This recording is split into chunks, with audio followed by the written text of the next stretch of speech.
Olá a todos e a todas que acompanham o canal INAC e, como sempre, vamos ter uma mesa fantástica hoje, debatendo os principais assuntos que são a vida de todo o brasileiro. Então, compartilhe esse link, o programa, faça outras pessoas se inteirarem também, porque isso interessa diretamente a você. E hoje, como sempre, temos aí uma mesa da melhor qualidade. Eu vou começar apresentando a doutora Marta Helena Costa Ribeiro, promotora de justiça do Ministério Público do Estado do Maranhão, com atuação na área de direito das famílias, graduada em Direito pela Universidade Federal do Maranhão e pós-graduada em Ciências Criminais pela Universidade Federal de Santa Catarina. Especialista também em Direito das Famílias e Sucessões e pós-graduanda em Direito Civil e Processual. E temos também com o doutor Marcelo Rosa, advogado formado pela PUC de São Paulo, professor, palestrante, pós-graduado em Governo e Poder Legislativo pela Unesp, membro da Comissão de Direito Eleitoral da OAB de São Paulo, membro da Comissão de Compliance da OAB São Paulo, membro da Comissão de Defesa da Democracia, também da OAB São Paulo, e consultor jurídico na área de direito eleitoral, partidário, político e compliance. Sócio do escritório Melo Rosa e Souza Advogados Associados. E aí vamos para a doutora Viviane Cursino, que é advogada, presidente da comissão FAM e membro... o que é a FAM? Família. Começando da Comissão Família e membro de As Civilistas. Perfeito. Desculpe a falha aqui. Como destacada aí a atuação na área jurídica, doutora Viviane. Eu sempre digo isso a todos, cada assunto nosso dá mais de 50 programas como este, de tanta coisa a ser abordada. Mas, na forma como é abordada aqui, com certeza nós levamos para todos que nos assistem uma boa visão crítica do que está acontecendo. E aí também temos o doutor Murilo Borges Batalha, doutor em Direito pela Universidade de Brasília, pró-reitor de Pesquisa, Extensão e Internacionalização no Centro Universitário Estácio de Brasília. Por favor, cumprimentando a todos, doutor Murilo. Boa tarde, doutor Antônio Carlos. Boa tarde a todos e todas aqui, os meus colegas presentes. Novamente é uma satisfação estar aqui com vocês, com o INAC, né, para a gente colaborar nessa discussão e nesse debate de assuntos bem importantes que estão acontecendo aí no dia a dia da nossa sociedade. Prazer. Perfeito. E, amigos, a produção tem aí um vídeo de curtinho que nós queremos apresentar, que foi mandado para o INAC, o canal INAC, pelo Dr. Regis Fernandes de Oliveira, um desembargador de muito conceito, foi presidente da AMB, Associação dos Magistrados do Brasil, dentre tantas outras coisas, né? E eu pergunto se a produção já está em condições de passar o vídeo com a mensagem dele, por favor. Meu caro Antônio Carlos, prazer atender seu chamado para tecer aí considerações mínimas, né, sobre o evento Banco Master. Bom, é com muita tristeza que eu vejo isso tudo, porque, claro, provindo do judiciário inicialmente, eu não posso aceitar que o judiciário tenha assumido posições políticas. É um órgão político, com certeza, mas político no sentido de prestar serviços à comunidade. E na medida em que passa a ter uma vida mais ou menos promíscua em relação a esse escândalo todo, é muito entristecedor. Isso ocorre por quê? Porque todos estão em Brasília. Inteligente foi a Bolívia, que tem o judiciário numa determinada cidade, executivo e legislativo em outra, para que não haja mistura. Isso é inteligente. E na medida em que você faz uma festa em Brasília, todos se reúnem, passa a ter amizade, vamos jantar juntos, vamos bater papo. E isso tudo é negativo, tanto para o judiciário, mas também integrei o legislativo, e isso é ruim para o legislativo. A proteção de interesses escusos do legislativo, isso é muito negativo. E no executivo nem se diga. O executivo é receptivo a isso, não é? Então, as três esferas de poder tem que se reciclar. O Brasil não pode aceitar esse tipo de promiscuidade com o judiciário, o legislativo, o executivo, com os demais empresários do país. Isso tem que terminar, tem que terminar. Fazer um código de decência, um código de dignidade e impedir que essas coisas ocorram. Confiamos no ministro Fachin para que ele leve isso a cabo. Um abraço aí, Antônio Carlos. Sucesso. É o péssima manifestação de corrupção que eu vejo infestada nos três poderes. E aí, essa, então, é a bancada fantástica de hoje. E eu sou Antônio Carlos Fernandes Júnior, presidente da CONACAT, a Confederação Nacional das Carreiras e Atividades Típicas de Estado. Então, amigos, o nosso primeiro tema de hoje é que, infelizmente, a percepção sobre a corrupção no país aparece com níveis diferentes em duas pesquisas recentes. Levantamento da Genial Quest mostra que 20% apontam a corrupção como principal problema do Brasil, e atrás apenas da violência, com 27%. No maior índice, desde o início do governo Lula, já a pesquisa da Datafolha indica que preocupação é menor, 9%, ficando atrás da saúde, 21%, segurança, 19%, e economia, 11%, sem grande variação mesmo entre esses casos após envolvendo o Banco Master e o INSS. E aí, então, eu peço para o doutor Murilo, por favor, tecer os seus comentários desse quadro terrível da corrupção. Obrigado, doutor Antônio Carlos. Consegue me ouvir bem? Tranquilo? Sem dúvida. Perfeito. Então vamos lá. Quando a gente fala da percepção da corrupção, muitos autores, né, estudiosos também do tema, relatam dessa questão, como medir a corrupção, né? Eu acho que a primeira questão é a gente refletir sobre esse tema, como medir a corrupção. E aí a literatura especializada nos diz que é algo bem difícil de a gente medir, porque a gente vai medir a corrupção em termos de número de operações policiais de investigação, número de processos que estão abertos em relação à corrupção, número de condenações em relação à corrupção. Isso vai ter várias variáveis nesse sentido também. Isso envolve, por exemplo, a questão de investimentos de recursos públicos para essas operações, a questão de programas governamentais que possam investigar também e promover uma reflexão sobre o tema, né? Seja na prevenção, no controle, na punição. Então é algo bem, digamos, né, difícil de a gente fazer uma medição nesse sentido, porque existem várias variáveis nesse ponto.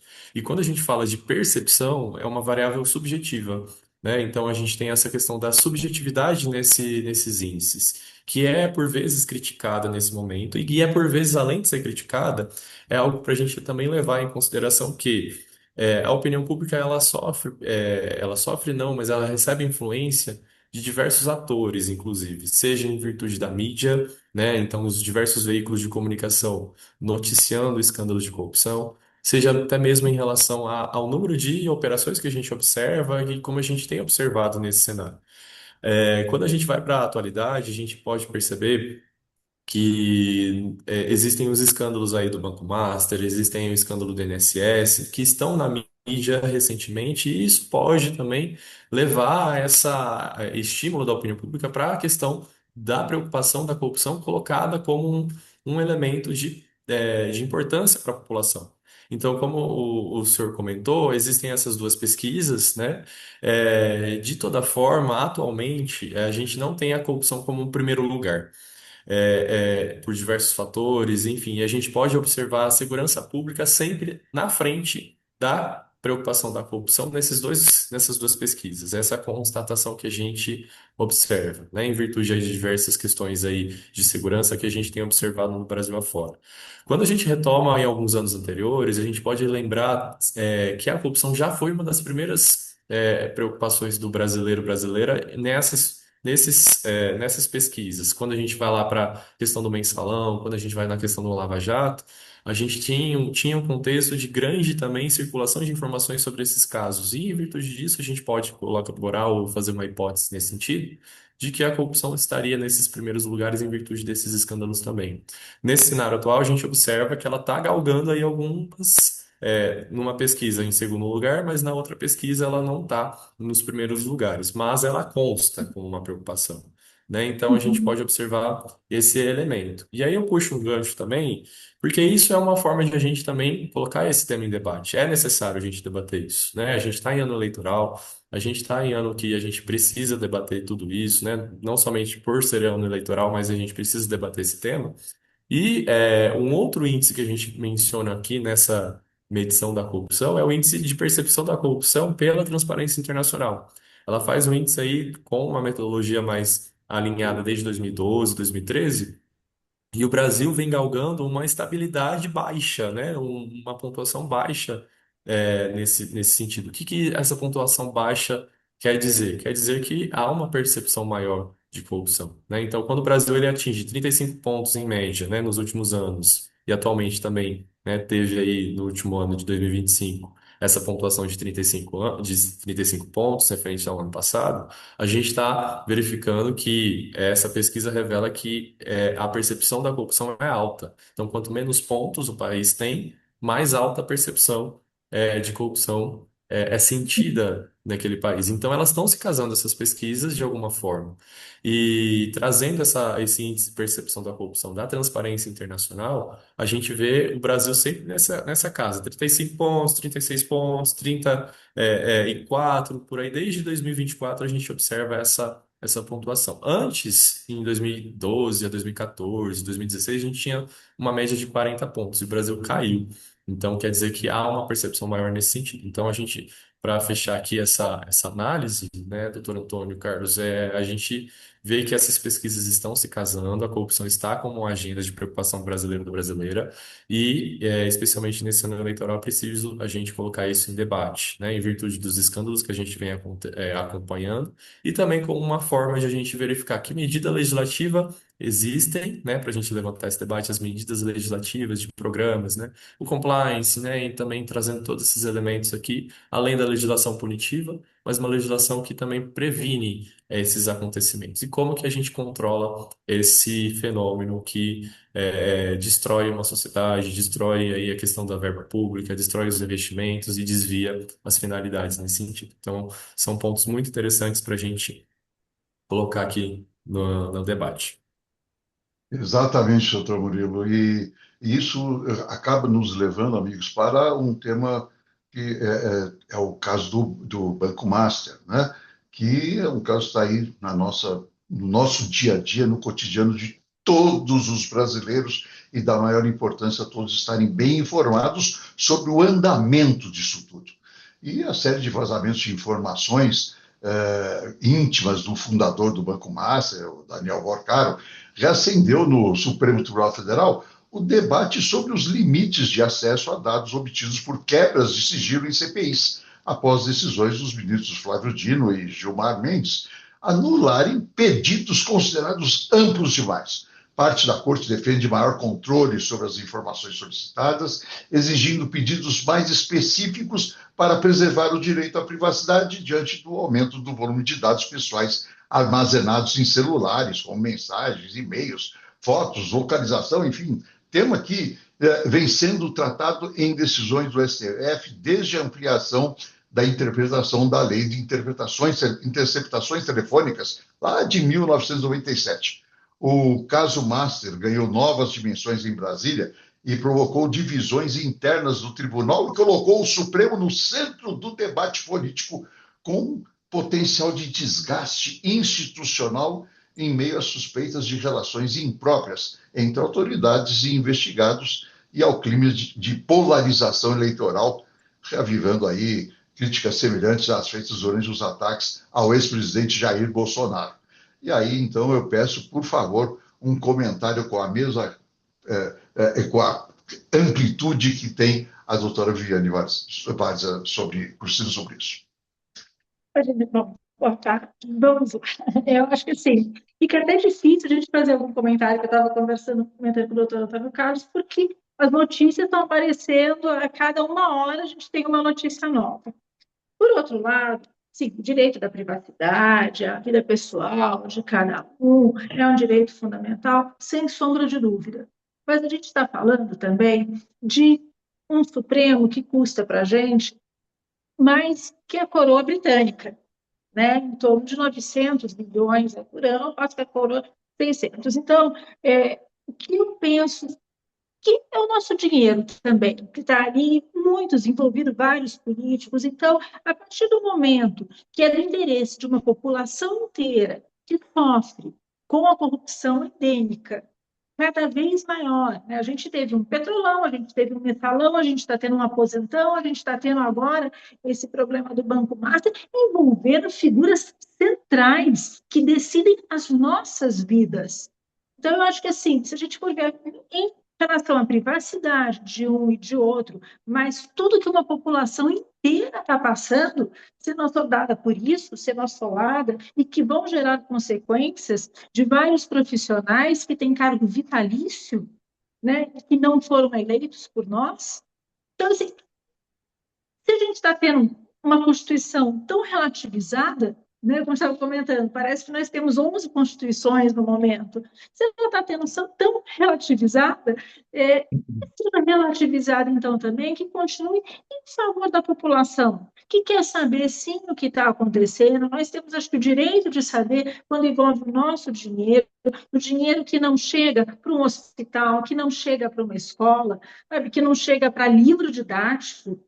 São verbos cortadas de tantas coisas que a gente acaba tendo com um escândalo desse tamanho, mas as outras coisas continuam acontecendo e estão sendo ruins, bem ruins.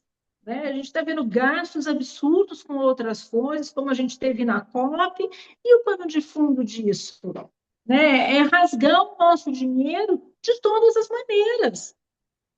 Então, assim, o direito à privacidade ele é importante, é a vida pessoal? É. Mas a gente também não está falando de crianças, é todo mundo adulto e todo mundo também sabe que a festa está sendo paga por quem? Né? Os jantares por quem? Degustação de uísques caríssimos em Londres. Poxa, assim, é achincalhar o mínimo de bom senso, de inteligência da população média. Tem muita gente que não entende a gravidade disso. A gente conversa, às vezes, com um com o outro, mas eu pego Uber, eu pego táxi, converso com as pessoas que prestam serviços. Muitas não entendem a amplitude, mas elas percebem a percepção da corrupção, o quanto elas estão sendo lesadas. Elas notam coleção de bolsa de uma e viagem para outro lugar, são hotéis caríssimos, são sigilos por todos os lados que em campanha política se dizia que não ia ter sigilo nenhum. Então, assim, a gente vai ficando realmente, poxa, é direito à privacidade, mas tem que ter jeito. A gente chegou num ponto que, né, aí eu digo aos penalistas, né, mas, gente, não existe crime sem lei anterior que o defina, nem pena sem prévia combinação legal. É um indúbio pro réu. Mas não pode ser relativizado só para um lado e para outro, não. Tem que ser para todo mundo, independente das paixões políticas. É verdade. Temos aí, como já foi comentado, é um tema para várias horas de debate, aliás, cada tema que aqui é abordado. Então, mas eu tenho que passar para um outro tema que também está aí na nossa pele de uma forma impressionante, que é a violência contra a mulher. Né? E no programa passado, até uma participante comentou que nem todos os homens, mas infelizmente é sempre um homem que está envolvido, e eu não pude deixar de complementar e sempre um imbecil. É uma coisa impressionante isso que acontece. E aí, a morte da policial Gisele Alves, de 32 anos, encontrada com um tiro na cabeça dentro do apartamento onde morava, passou a ser investigada como suspeita após inconsistências na versão apresentada pelo marido, o tenente-coronel Geraldo Leite Rosa Neto. Socorristas consideraram incomum a arma permanecer presa à mão da vítima e peritos apontaram a ausência do cartucho, sangue já coagulado e possíveis alterações no local antes da perícia, incluindo relatos de limpeza do imóvel. Áudios mostram que o oficial comunicou à polícia que a esposa havia se matado, mas há diferença de cerca de 30 minutos entre o horário em que vizinhos ouviram o disparo e o pedido de socorro. Imagens de segurança também registraram a ida de um desembargador do Tribunal de Justiça de São Paulo ao apartamento após o ocorrido, e além de indicarem que o policial teria trocado de roupa e tomado banho mesmo após a orientação para preservar a cena. Fatores que levaram a investigação a considerar a hipótese de feminicídio. E aí eu tenho que pedir duas opiniões, duas visões desse tema, um da doutora Marta Ribeiro e em seguida o doutor Murilo, né, para que nós tenhamos uma visão muito ampla desse caso tão grave. Renovando meu boa tarde, essa situação me chamou muita atenção, como todos os outros crimes relacionados à mulher, e eu fico me perguntando, cada vez que a gente se depara com uma situação dessa, se ainda vai ver alguma coisa pior. Infelizmente, sim. O que a gente observa nesse caso é um caso claro de um feminicídio mascarado, onde, supostamente, um feminicídio mascarado, onde existia já situações de violência doméstica, de controle, que podem levar realmente a um feminicídio, e se mascarou tudo isso para forjar um suposto suicídio, né? A violência contra a mulher é uma das desigualdades estruturais mais aviltantes nesse país. Diariamente, mulheres são assassinadas, são mortas. E o nosso índice ele está crescendo cada vez mais, em que pese as leis terem ficado mais gravosas, está entendendo? Ainda assim, não consegue inibir a atuação do agressor. Isso perpassa, claro, por uma questão de educação para a igualdade de gênero, consciência social, e muitas outras situações, políticas públicas, está entendendo? Suporte a essas mulheres, que essas mulheres, muitas vezes, elas procuram a delegacia, tem uma medida protetiva, mas não são efetivadas e realmente não recebem o controle, a segurança necessária para que iniba essas ações desses agressores.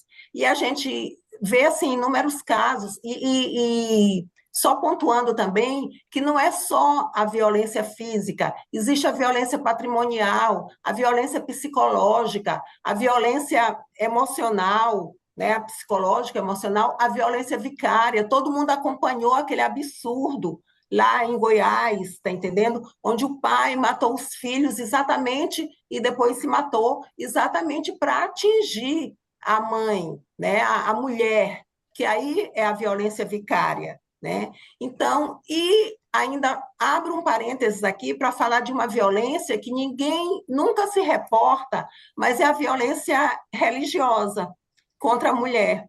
É aquela coisa de, digamos assim, alguém dizer, um padre, pastor, qualquer líder religioso, eu vou até colocar dessa forma para não ficar direcionado, dizer, não, você não pode se divorciar. Quer dizer, a mulher sofre abusos, sofre constrangimentos, é violentada de todas as formas, psicologicamente, patrimonialmente, e ele diz, não, você não pode se separar, se divorciar, porque em nome de Deus, em nome de uma religião que diz que o divórcio é proibido para os cristãos, digamos assim. Então, você é obrigado a tolerar esse tipo de coisa, está entendendo? Em nome de uma violência religiosa.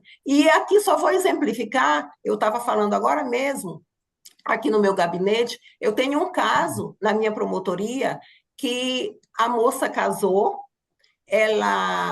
o casamento não foi consumado, e ela entrou com pedido de nulidade do casamento. E esse processo é um processo demorado, é um processo que, inclusive, ao final, ele requer um recurso ex officio, e o que ocorre? Um dia eu perguntei para ela numa audiência, o rapaz nunca comparecia à audiência, e eu perguntei para ela, por que que você não se divorcia, que é muito mais rápido? Ela disse, porque o meu pastor não deixa, ele não quer que Nossa, eu seja uma mulher divorciada. que Então, coisa. para você ver o quanto é difícil ser mulher nesse país. Realmente é bastante complicado. E aí, doutor Murilo, cabe aí, tem matéria à vontade para o senhor fazer a sua abordagem agora. Temos sim, doutor Antônio Carlos. E pegando o gancho da doutora Marta, é um absurdo essas situações que a gente analisa e que foram relatadas aqui também, né? Eu costumo aqui, eu coordeno uma clínica de direitos humanos aqui na instituição, né? E o tema desse semestre é justamente a gente promover diversos debates sobre esse tema. E um dos pontos que eu coloco para os alunos assistirem também é uma série que eu sempre recomendo, que é Bom Dia, Verônica, né? E nessa série retrata exatamente esse tipo de violência, né? Exatamente essa conduta, né? Que a gente precisa colocar os olhos, precisa chamar a atenção, precisa combater e precisa prevenir. Diversos elementos nesse sentido precisam ser colocados em evidência para evitar outros casos, para finalizar casos que a gente observa e que acontecem. E puxando para aqui, para minha área internacional, né, eu trago sempre também nesse debate um aspecto que o Brasil já foi condenado, inclusive, na Corte Interamericana de Direitos Humanos, por um caso de feminicídio. Esse é o caso Barbosa de Souza, tá? O caso Barbosa de Souza versus Brasil. A sentença da corte foi proferida em 2021 de um caso que aconteceu em 1998. A Márcia Barbosa era uma estudante de 20 anos e saiu com um então deputado na época, em 98, lá da Paraíba. E no dia seguinte ela foi encontrada morta, né? O corpo foi encontrado morto ali nas intermediações em terrenos baldios, né? E as investigações apontaram essa vinculação com o então deputado estadual da Paraíba que já faleceu. E nesse sentido a gente observa o seguinte: o que que aconteceu nesse caso? Por ser um deputado, né, precisava sempre de uma autorização por conta do foro privilegiado, da autorização da Assembleia Legislativa da Paraíba para que houvesse início das investigações e assim por diante. E o caso só foi começar a ser investigado, de fato, abrindo um processo 5 anos depois, né? Então, essa é uma primeira constatação nesse caso da Márcia Barbosa de Souza. Depois, né, ele foi condenado aí mas veio a falecer antes, de acontecer os recursos em relação a essa condenação de 16 anos de prisão e assim por diante, né? E aí isso foi levado para a corte pelos familiares, por quê?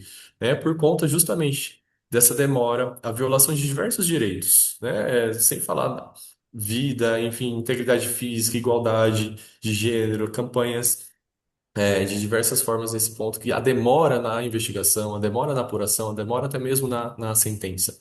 E aí, o Brasil foi condenado justamente em virtude dessas violações, né? O Estado brasileiro, na hora de investigar, não deu a devida diligência, o devido cumprimento, né? E aí, então, só para fechar aqui esse momento, o Brasil foi condenado também, né, além da reparação, a adotar protocolos, né, de investigação e perícia nos crimes de feminicídio, a promover ações, né, na promotoria ou na promotoria, no judiciário da Paraíba para ter uma sensibilidade e uma apuração maior nesse caso de investigação em casos de feminicídio que aconteceriam também, cursos de formação e diversos outros pontos nesse sentido. Então a gente pode trazer esses elementos como algo exemplificativo também.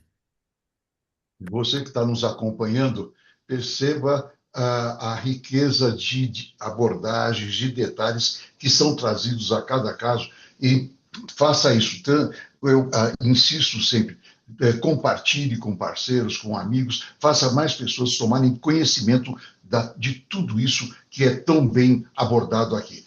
E aqui, então, me cabe fazer uma mudançazinha para o doutor Marcelo Rosa, comentar sobre a questão das emendas, né?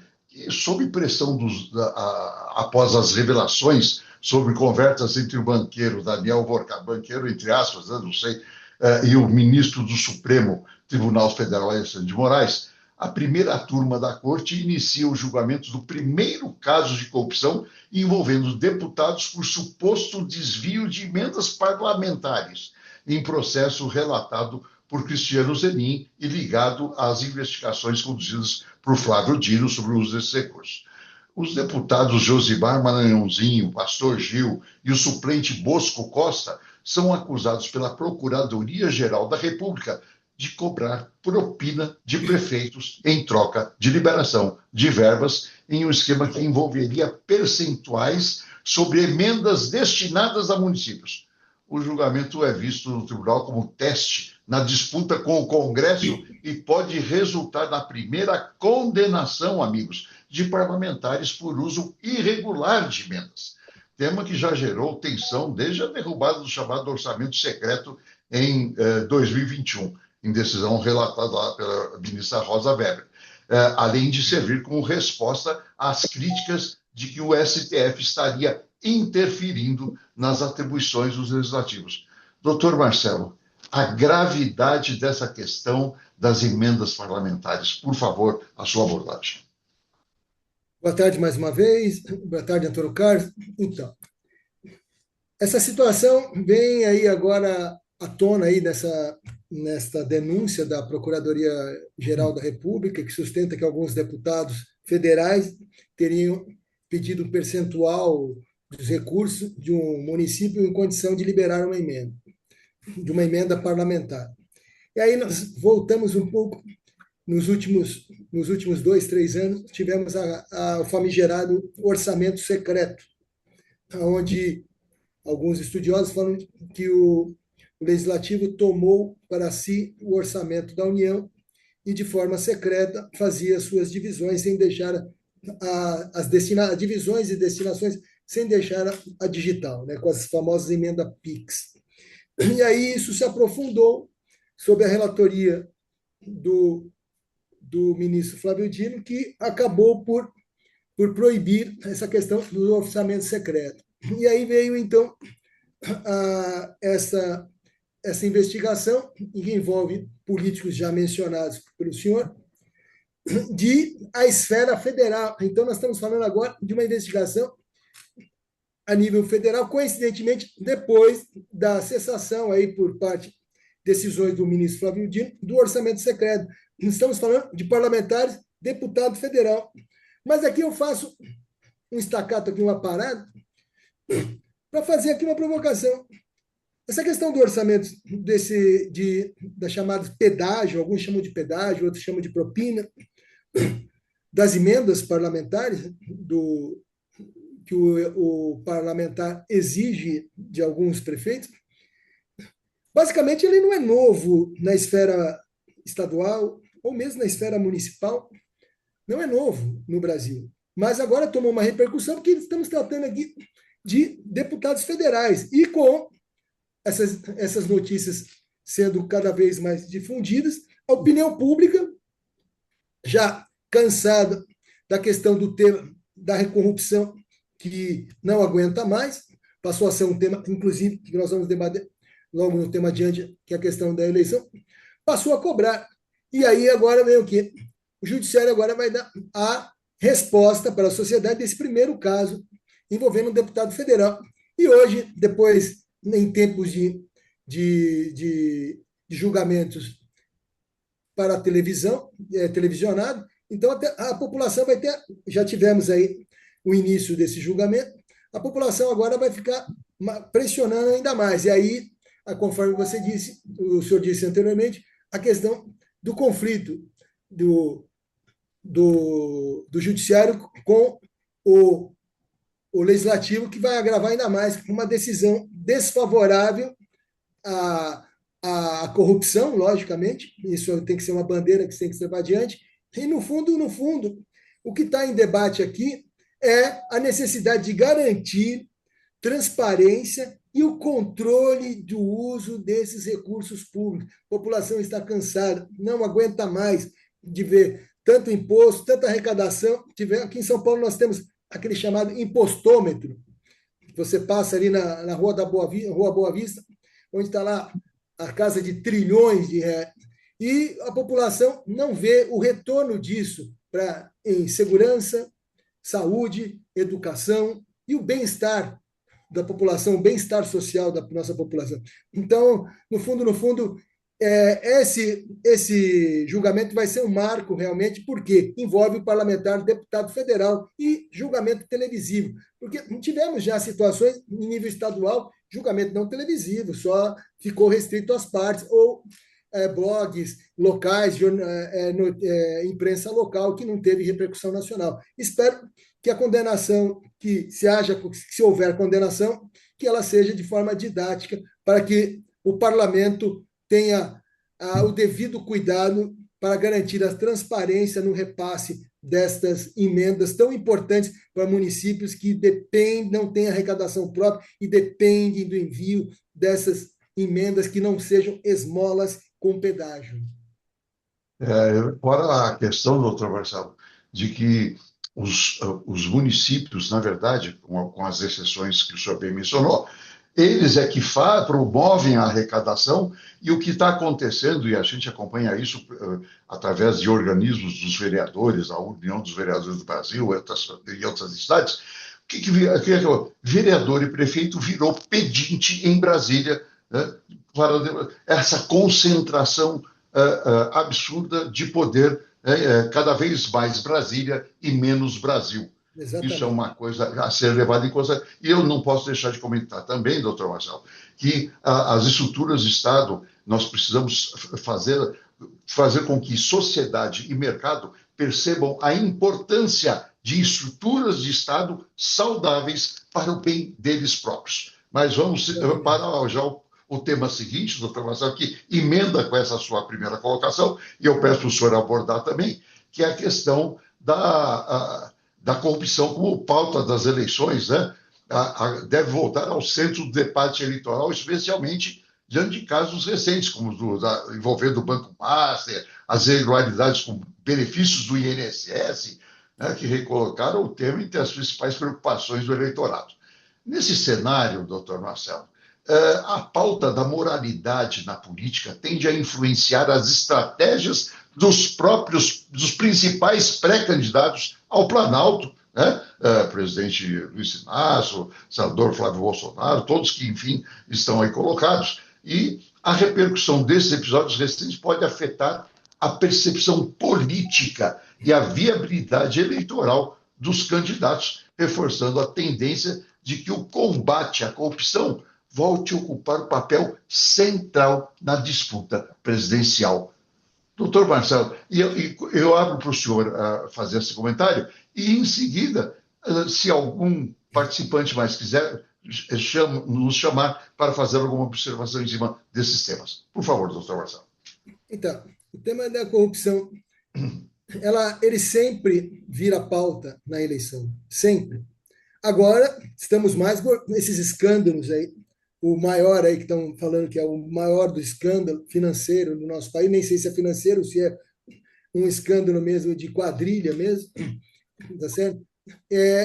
Por conta disso, tornou esse vulto todo. Mas vi colegas aí comentar do mensalão, do petrolão, não esqueçamos o escândalo dos anões, lá atrás, a minha barba não pode deixar para me encobrir a minha idade, o escândalo dos anões, sempre aparece. E, na época da eleição, isso torna uma situação de desgaste. O candidato tenta fazer um chamado somebody love, de tentar agradar a gregos e troianos, e a coisa vai. Mas agora estamos numa proporção que o limite não dá mais. O limite do limite já se chegou. Mas o eleitor associa uma boa gestão do dinheiro público à qualidade de serviço.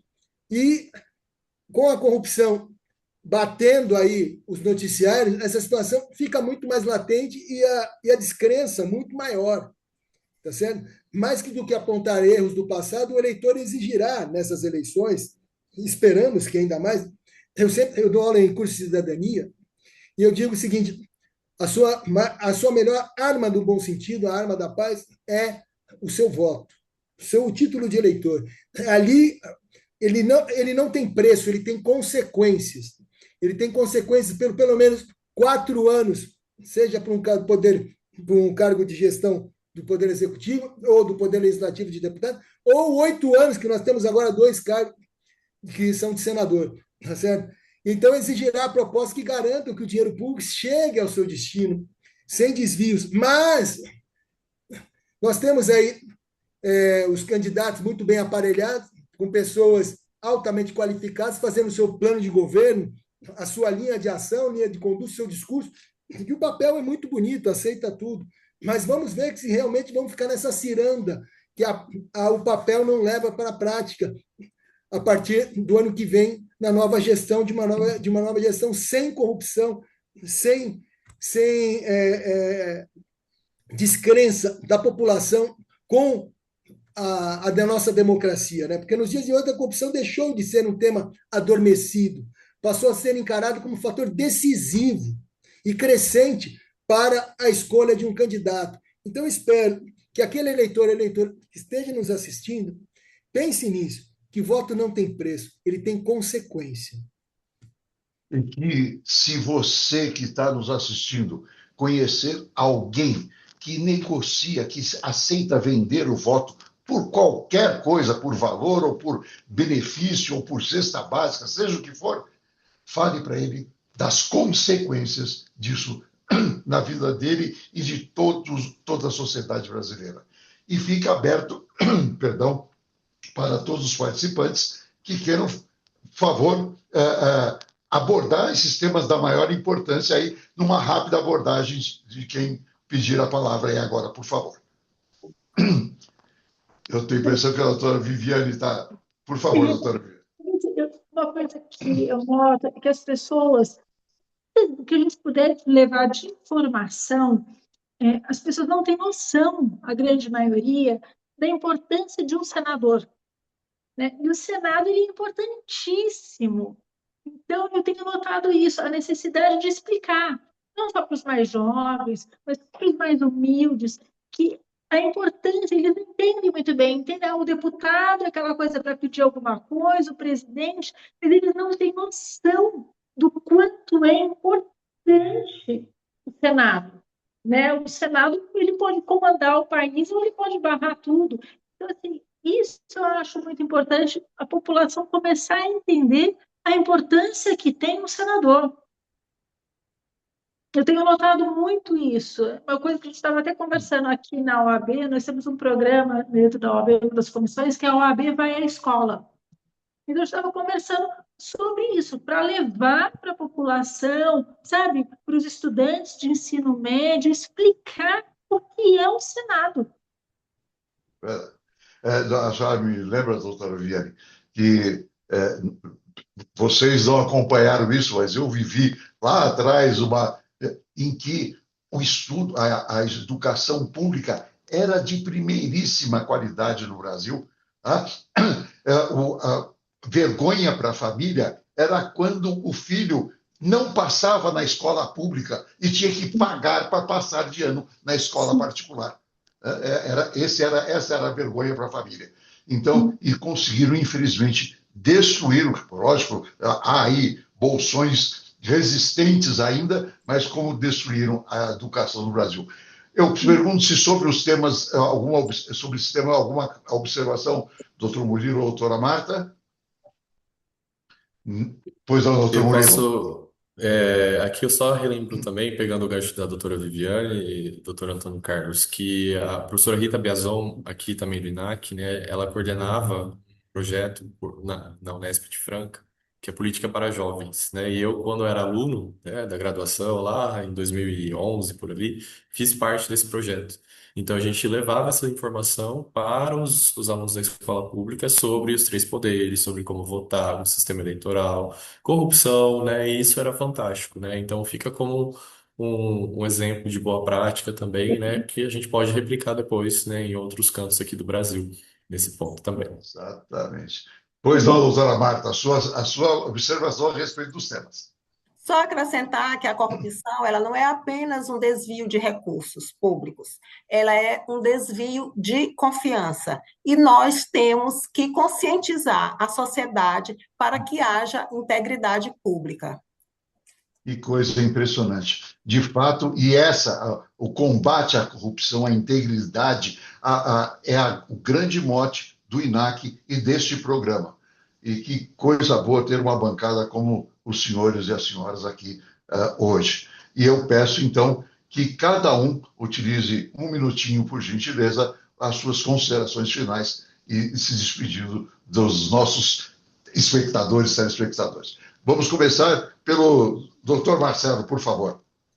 Mais uma vez, boa tarde a todos. Eu agradeço imensamente ter tido a oportunidade de ouvir os colegas e debater esses temas que estão punjantes nesses últimos dias no Brasil, de maneira tão salutar aqui, e levar a conscientização da questão que a corrupção é um câncer no nosso país, tá certo? Muito obrigado a todos e tenham um bom dia. E não esqueça, voto não tem preço, ele tem consequência. Essa frase é da maior importância e eu acho que a gente tem que replicar muito essa frase, esse pensamento. Eu pediria, então, agora, por favor, a doutora Viviane fazer as suas considerações finais para o público.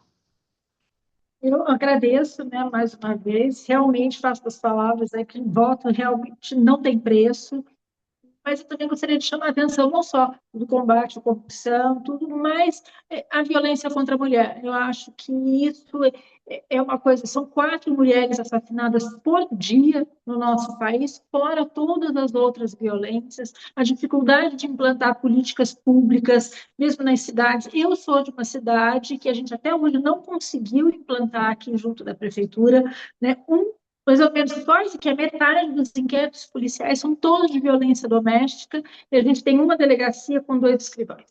Então, assim, é algo que inviabiliza, dificulta. O dinheiro ao volta, a pessoa não tem noção do que está acontecendo no mundo, ela acaba ficando, a mulher vai ficando tão restrita que ela não consegue nem pensar nas outras coisas de direito dela para as demais políticas. Então, assim, isso é importante, eu acho, sabe, de prestar atenção, a gente prestar atenção na hora de votar, assim, em quem a gente vai votar? O que essa pessoa fez de efetivo? Essa pessoa votou o quê?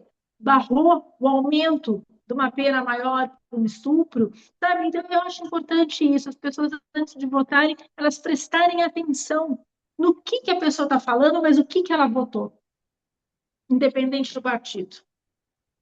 A senhora me faz lembrar, inclusive, doutora, ontem eu participei de um evento em São Paulo, de uma movimentação de uma senadora do Nordeste, que implantou um sistema chamado Antes que Aconteça. O projeto chama-se Antes que Aconteça. Então, as movimentações que todos temos que fazer antes que aconteça o pior. Doutor Murilo, por favor, as suas considerações finais. Só queria agradecer aqui, mais uma vez, estar participando, uma honra participar aqui dessa conversa sempre produtiva, sempre profícua aí para a gente debater esses temas e que a gente possa sempre conscientizar a população no nosso universo de atuação, né, no nosso ambiente profissional, com os alunos, com a sociedade, né, na advocacia, ambiente universitário, que a gente possa sempre levar esse conhecimento e promover esses debates para a população em geral. Obrigado, doutor Antônio Carlos. Da maior importância que você que está nos assistindo prestar atenção no que diz o doutor Murilo. É um momento de nós prestarmos muita atenção no que está acontecendo e nos debates que estamos fazendo aqui. E, por favor, doutora Marta, as suas considerações finais. Mais uma vez aqui, renovar meus agradecimentos. E como os temas aqui foram bem interessantes, está entendendo? Todos os temas latentes que a gente precisa realmente falar, explorar e conscientizar a sociedade. E como promotora de justiça das famílias, eu não posso deixar de dizer aqui que nós precisamos incrementar as políticas públicas, né, a fim de que as mulheres tenham realmente uma assistência segura e que nenhuma mulher nesse país se sinta sozinha. Que coisa impressionante. E sim, antes que aconteça, as providências têm que ser tomadas antes que as coisas aconteçam. É verdade. E com isso, amigos, você que está nos acompanhando, perceba a qualidade das abordagens que foram feitas e compartilhe, faça com que mais pessoas se inteirem dessa coisa terrível que é a corrupção, é o que é o foco principal do INAC, do programa do canal INAC, que é o combate à corrupção, que é a integridade, é fazer com que o Brasil viva momentos melhores. Muito obrigado a cada um e a cada uma.